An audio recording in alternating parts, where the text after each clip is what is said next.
Hey guys, it's Chelsea Messenger with Picks and Parlays. Today we have some NBA picks for you guys, or a free pick, one NBA free pick. Just a reminder, don't forget to like, share, subscribe, and hit the bell if you want notifications every time we post a new video. We've got Chip Chirimbes joining us to talk a little hoop. Hello, Chip. Hey, Chelsea, how you doing? Doing good. Glad that basketball Yeah. is back, at least for the time Yeah. being. Seems like they're keeping things under control in the bubble. Today's game that we are talking about is the Sixers and the Pacers. Right.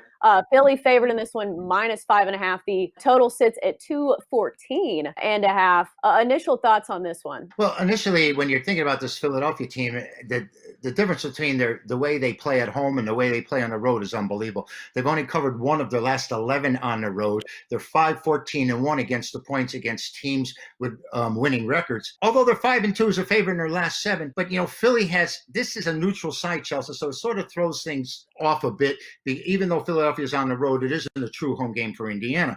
Now, Indiana, the last 6 games they had before the break, they were 3-1-2. But in their last 21 games against teams with winning records, the Pacers games have gone under 15-5-1. That's out of 21 games. Only 5 games have gone over against teams with winning record. And Philadelphia, by the way, we talked about their home record and a disparity between their away record. They are 5-14-1 to the over against teams with winning records. So these two trends come together, and to top it off, Chelsea, I know you like the under as well, and you should like this. 8 of the last 9 between these two have gone under the total. So whether they're playing home or away, they should come out defensively. And I think the Pacers, that's the way they want to keep close to the Sixers here. Sixers a heavy favorite for a situation where they're not a home team. And also, there's several guys that are questionable for this game. Domantas Sabonis is officially out with plantar fasciitis.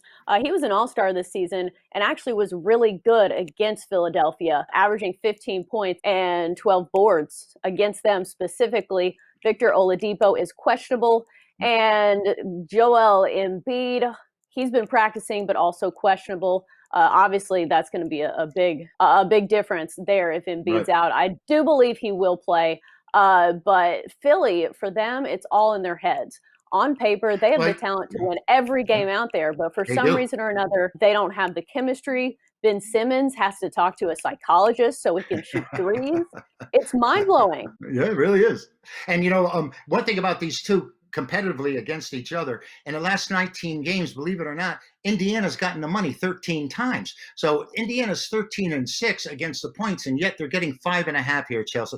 And I think that's a big number. But like you said, the talent here is on the 76ers. And of course, if everyone doesn't show up for Indiana, like you said, who's going to play, who's not going to play, it can be a big difference. And, Chelsea, I'd like to add one more thing. Before the break, we were on such a great run, 12-2 in the NBA. And then last night we opened up 2-0. So I'm looking forward to this big 3-game package I have Saturday. I already have a best bet chimed in. So the NBA is back, and so are we. I'm pretty happy about it. All right. Chip is on the under 214.5. That's going to do it for Sixers Pacers talk on Picks and Parlays.